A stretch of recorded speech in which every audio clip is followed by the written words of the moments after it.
Olá, está no ar mais uma edição do Link CNJ. Aqui você acompanha assuntos da justiça que impactam o seu dia a dia em reportagens e conversas exclusivas com personalidades do mundo jurídico. E hoje vamos falar do acesso ao Conselho Nacional de Justiça, de como o cidadão pode acionar o CNJ. Não é preciso ser advogado para fazer uma petição, por exemplo. A missão do Conselho Nacional de Justiça é aperfeiçoar o trabalho do judiciário brasileiro, principalmente no que diz respeito ao controle e à transparência administrativa e processual. Para isso, o CNJ abre as portas ao cidadão por meio da Ouvidoria e da Corregedoria Nacional, que recebem e conhecem as reclamações contra membros ou órgãos do Poder Judiciário, inclusive contra serviços auxiliares, serventias e órgãos prestadores de serviços notariais e de registro.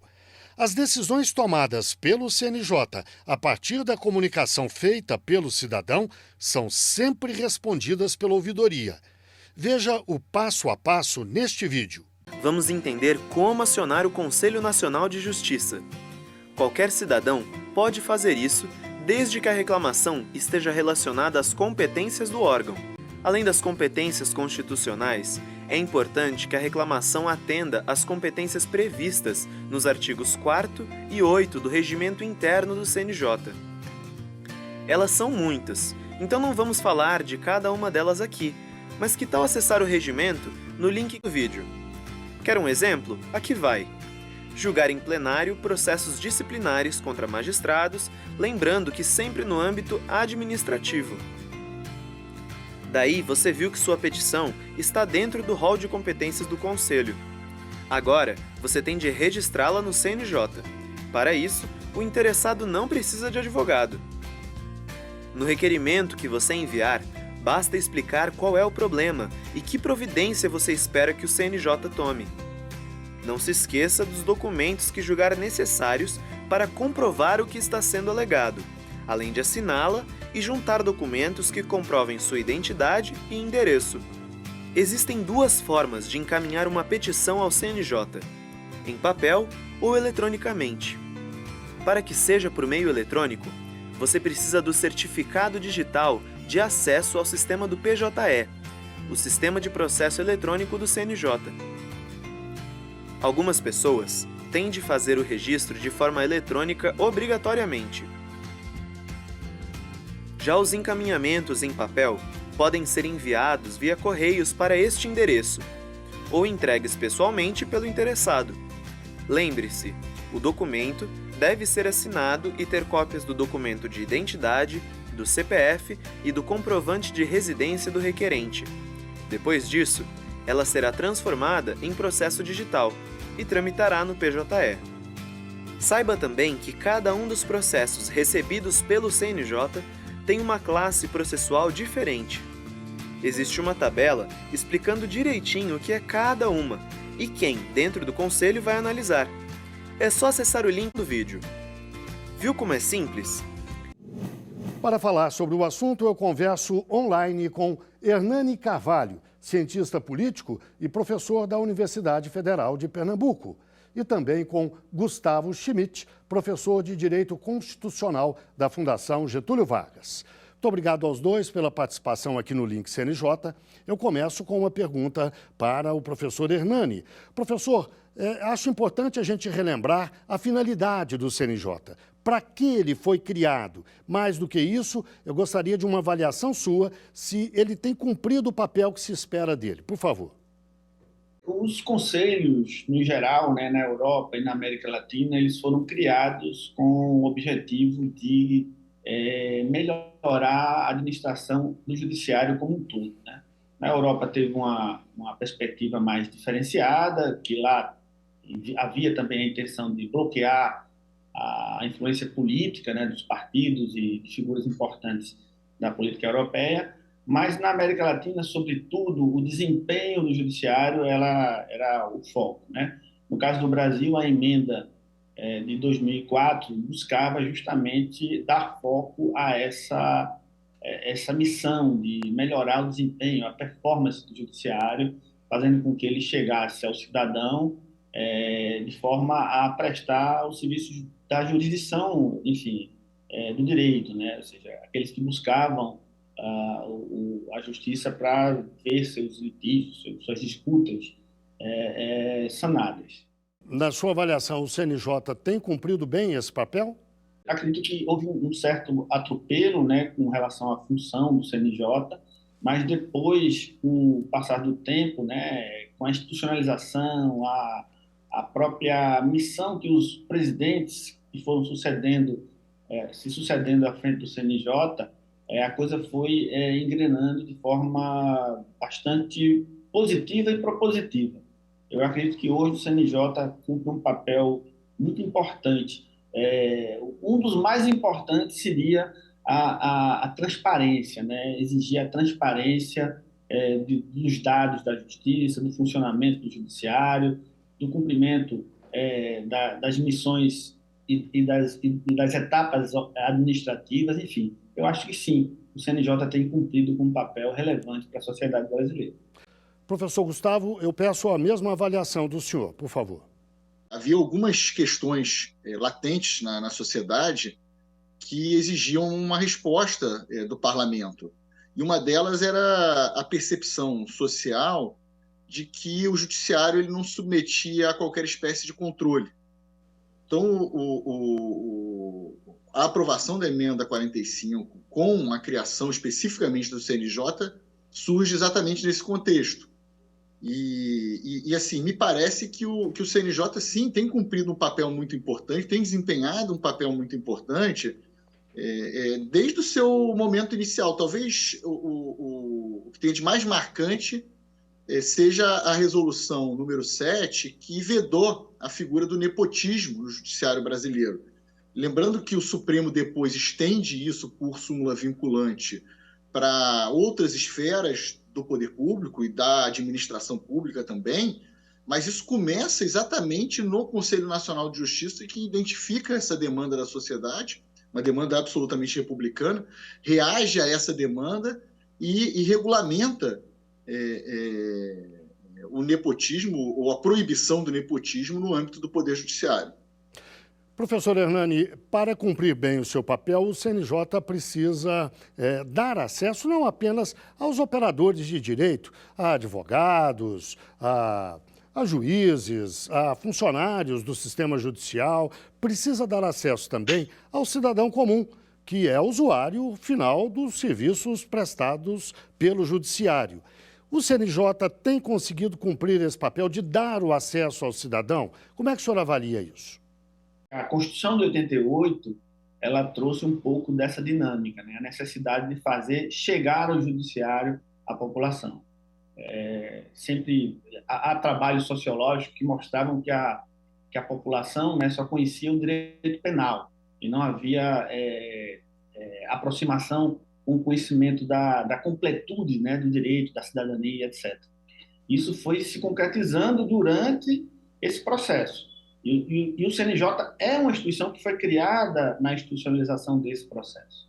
Agora, uma etapa importante é fazer com que o CNJ deixe de ser apenas uma instituição conhecida por parte dos operadores do direito, dos advogados, dos juízes, promotores, especialistas, e passe sim a ser de conhecimento da população os serviços que ela possa, que essa instituição pode prestar para um melhor desenvolvimento da justiça. Eu acho que esse é um desafio. Professor Gustavo, a avaliação do senhor, a corregedoria, a ouvidoria, são instrumentos suficientes, são instrumentos adequados para esse acesso? O CNJ, no curso do tempo, passou a assumir também, ou a protagonizar, o papel de propositura de políticas judiciárias, de políticas públicas no judiciário. E o cidadão entender o que o CNJ pode fazer é essencial para que ele possa acessar o CNJ.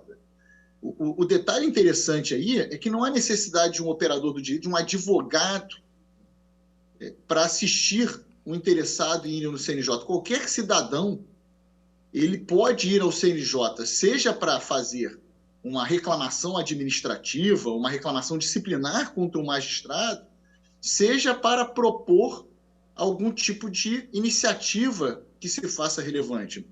E aí, o direito de petição no âmbito do CNJ é o mais amplo possível. Professor Gustavo, mais que avaliar o trabalho que o CNJ tem feito, eu acho importante a gente falar sobre o que o CNJ e até o sistema judiciário como um todo pode fazer para melhorar seu desempenho, melhorar o acesso do cidadão, tanto às informações sobre o judiciário quanto ao próprio serviço prestado por ele. Mas eu pediria que o senhor respondesse a essa questão logo depois do intervalo. O Link CNJ, portanto, faz uma breve pausa e volta já já.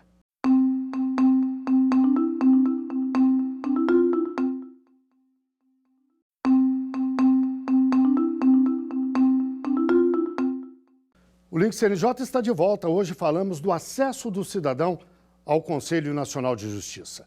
Os nossos convidados são Hernani Carvalho, cientista político e professor da Universidade Federal de Pernambuco, e também Gustavo Schmidt, professor de Direito Constitucional da Fundação Getúlio Vargas. Professor Gustavo, no bloco anterior eu deixei uma pergunta no ar para que o senhor respondesse agora. Mais do que falar, mais do que avaliar o trabalho que o CNJ tem feito, eu acho importante a gente dizer o que o CNJ e o sistema do judiciário como um todo podem fazer para melhorar o seu desempenho, dar mais acesso ao cidadão. Por favor. Talvez uma das funções mais importantes do Conselho Nacional de Justiça seja trabalhar para assegurar que a prestação jurisdicional ela seja entregue em prazo razoável. Porque sem isso não há que se falar em justiça. Não adianta você querer dizer que houve justiça num caso quando uma questão ela é decidida 10, 20, às vezes 30 anos depois dos fatos ocorridos. É essencial esse trabalho. E o CNJ ele tem feito um esforço muito grande nesse sentido, seja estabelecendo metas para os magistrados, para os juízes em geral, metas que são cobradas, que são exigidas do magistrado, seja mais do que isso, mediante a utilização da chamada jurimetria, de dados empíricos que ajudam a compreender aonde estão as fragilidades do judiciário. O Justiça em Números é uma das pesquisas talvez mais importantes feitas pelo Conselho Nacional de Justiça, exatamente porque oferece a possibilidade de se identificar aonde estão os gargalos na entrega da prestação jurisdicional, aonde estão os gargalos que geram essas deficiências e essa demora. Professor Hernani, eu gostaria de ouvir o senhor sobre o mesmo tema. Que passos o Judiciário e o CNJ, em especial, poderiam dar para melhorar esse acesso do cidadão, tanto às informações quanto à sentença que ele busca na Justiça? Eu pensaria imediatamente em 2 pontos. Um é ampliar o uso das novas tecnologias para fazer chegar a informação à população. Não só sobre o funcionamento do Poder Judiciário, mas também sobre a performance do Poder Judiciário. A outra é que o CNJ, por ser um órgão que acumula informações de todo o Poder Judiciário e por ser o Poder Judiciário o locus tradicional do conflito, ele pode ser também um grande municiador de dados, de microdados, de dados em escala para informar políticas públicas, para fazer com que planejamento, implementação, avaliação e controle de políticas públicas possam ser melhor avaliadas, equilibradas, enfim. Eu acho que esse papel, claro, ele não está ainda no horizonte de uma funcionalidade do CNJ, como também não estava nos tribunais de contas, mas já começam a ser operacionalizados nesse sentido.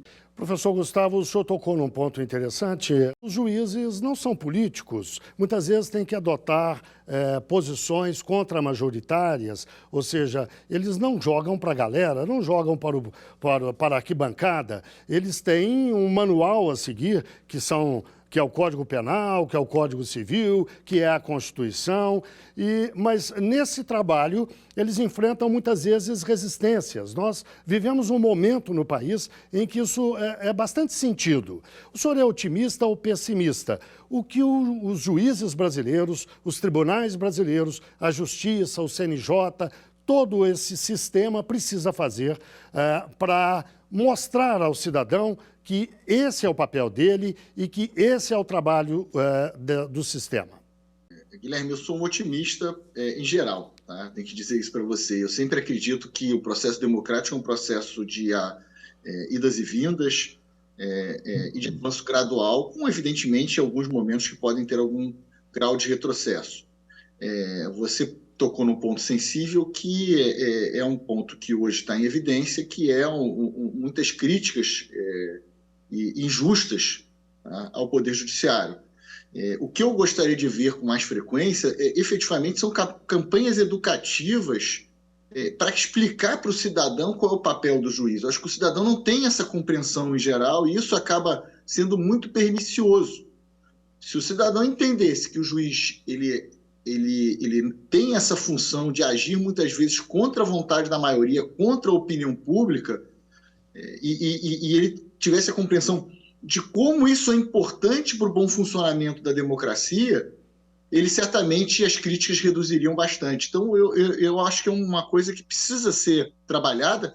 O Hernani pontuou aí que as redes sociais podem ser uma grandes parceiras nesse processo, mas é algo que me parece bastante inadiável. Um elemento importante nisso tudo é que a democracia passa, né, por um processo de crise, né, estrutural já de algum tempo. Não é só aqui no Brasil, né, a gente vê esses dilemas democráticos sendo enfrentados por democracias mais longevas que a nossa, Estados Unidos, França, Europa em geral. Isso requer uma capacidade de resiliência, uma capacidade de adaptação aos novos tempos. Muitas dessas democracias elas terminam por ter uma dívida muito grande com a população, porque elas prometeram entregar muita coisa e isso termina, como disse o próprio Gustavo, não sendo muito compreendido, até pelos papéis que cada ente, né, desenvolve na democracia, o executivo, o legislativo, o judiciário. Eu acho que um grande elemento nisso tudo é ampliar a capacidade de transmitir educação política, transmitir educação de cidadania à população. Bem, chegamos ao fim da nossa entrevista. Eu agradeço muito a participação de Hernani Carvalho, cientista político, professor da Universidade Federal de Pernambuco, e também de Gustavo Schmidt, professor de Direito Constitucional da Fundação Getúlio Vargas. Agora o Link CNJ dá notícias da Justiça. Vamos fazer um giro pelos estados e pelos tribunais do país. O percentual de pessoas vacinadas contra a Covid-19 no sistema socioeducativo em todo o país passou de 96% em setembro. O monitoramento feito pelo CNJ leva em conta os adolescentes em cumprimento de medida e os servidores. Nas unidades prisionais, quase 90% das pessoas privadas de liberdade e dos servidores já tomaram pelo menos a segunda dose da vacina. A Justiça do Trabalho aproveita o mês da criança para intensificar o combate ao trabalho infantil. Tribunais de todo o país promovem campanhas educativas e dão prioridade aos processos que envolvem exploração do trabalho infantil, violência no trabalho, trabalho degradante ou em condições análogas à de escravo, além de preconceitos de qualquer tipo e assédio moral ou sexual. Começou em Rondônia mais uma jornada da Justiça Rápida Itinerante, uma iniciativa do Tribunal de Justiça do Estado. O programa leva atendimento às pessoas que moram em regiões de difícil acesso. Juízes de direito, promotores de justiça, defensores públicos, conciliadores e outros servidores do judiciário cuidam, por exemplo, da emissão de certidões de nascimento, cobrança de pensão alimentícia, divórcios amigáveis e reconhecimento de paternidade. Os atendimentos vão até o dia 27 deste mês. É hora do CNJ nas redes. Vamos ver algumas das postagens que marcaram a semana nas redes sociais do CNJ. Olá pessoal, começa agora mais um CNJ nas redes. Você sabia que é possível se voluntariar para atuar no Poder Judiciário? Magistrados ou servidores públicos aposentados e estudantes ou graduados em qualquer curso superior podem se voluntariar para atuar nas atividades de orientação e capacitação de servidores e de atendimento ao público. como também no auxílio à execução de atividades cartorárias e das áreas meio dos tribunais. E esse trabalho voluntário é possível graças a uma resolução do CNJ de 2019. Mudando de assunto, atenção autoridades e membros da sociedade civil que já atuam em questões relacionadas ao meio ambiente. A consulta pública sobre a quantificação de danos ambientais decorrentes de desmatamentos de outras atividades poluidoras foi prorrogado até o dia 6 de dezembro. Por isso, reforçamos aqui o convite. Participe da consulta pública e contribua para a definição dos parâmetros a serem utilizados pela Justiça na quantificação de danos ambientais. Para saber como, acesse as redes sociais do CNJ. Você sabia que existe assistência judiciária gratuita? E ela difere de gratuidade da Justiça. Explicamos nas redes que o artigo 5º da Constituição Federal garante a todo cidadão que comprove insuficiência de recurso o acesso à assistência judiciária gratuita, que na maioria das vezes é exercida pela Defensoria Pública. E isso difere da gratuidade de justiça, que é um benefício concedido à parte que comprovar não ter condições de arcar com as taxas e custas exigidas para a tramitação de um processo, mesmo que ele tenha advogado particular. Curtiu o tema? Acesse as redes sociais do CNJ e confira mais conteúdo sobre isso. É só isso por hoje e até a próxima semana. Vamos ao quadro Uma História, aquele momento em que um juiz ou uma juíza conta um caso que marcou a carreira dele ou dela. Confira a história de hoje. Sou Mônica Maciel Soares Fonseca, juíza titular da primeira vara de crimes contra crianças e adolescentes do Tribunal de Justiça do Estado do Pará. E eu gostaria de falar a respeito do projeto Minha Escola, que desenvolvemos na vara desde o ano de 2014, que se refere à prevenção e ao combate ao abuso e à exploração sexual de crianças e adolescentes. A importância social do projeto, se refere à necessidade realmente de se buscar mecanismos de maior proteção, considerando que mais de 90% dos casos de violência sexual ocorrem no ambiente intrafamiliar, praticado por quem tem um dever legal de proteger as vítimas e acaba violando seus direitos. Esse ranking é liderado pelo pai biológico do padrasto, seguido de alguém muito próximo dessa vítima. Pode ser o avô, um tio, um padrinho, e consequências muito sérias na vida de crianças e adolescentes. Então, é Minha Escola, Meu Refúgio, em razão da escola representar a porta de entrada da rede de proteção, em razão de realmente ser o segundo local mais frequentado por essas vítimas, e o professor, o educador, a educadora podem realmente lançar um olhar e perceber mudanças de comportamento indicativos de que algo não está bem. O projeto vem sendo desenvolvido de forma multidisciplinar, tanto com a participação da magistrada, na parte jurídica, como também da equipe técnica, composta por psicólogos, pedagogos e assistente social. Então, é feita realmente uma formação voltada a educadores, a instituições de ensino, em parceria com a Secretaria de Educação Estadual, a Secretaria também Municipal de Educação de Belém, e a partir daí, feito rodas de conversa, distribuição de materiais, mostrando como identificar mudanças de comportamento em alunos e alunas indicativas de que algo não está bem. Além disso, o programa acabou se estendendo também a outros integrantes da rede de proteção, buscando outras parcerias.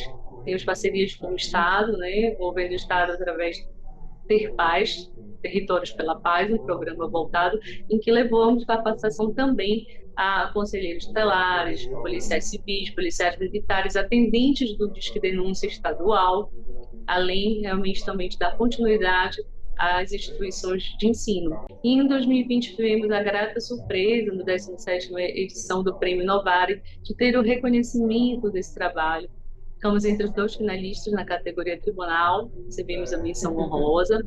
Então, de forma multidisciplinar, vem sendo desenvolvido o projeto pelo Tribunal de Justiça do Pará através da primeira vara de crimes contra crianças e adolescentes de Belém, que é especializada em crimes contra a dignidade sexual. Então, eu fico muito, me sinto realizada, satisfeita pelo reconhecimento social e através também da rede de proteção, reconhecimento pelo Prêmio Novare também da realização da prática e de podermos estar de alguma forma prestando um bom serviço à sociedade, mesmo que realmente se consiga salvar 1, 2, 3 crianças, o trabalho terá valido a pena. Bem, chegamos ao fim de mais um Link CNJ. Muito obrigado a você que esteve com a gente até agora. E até o próximo programa.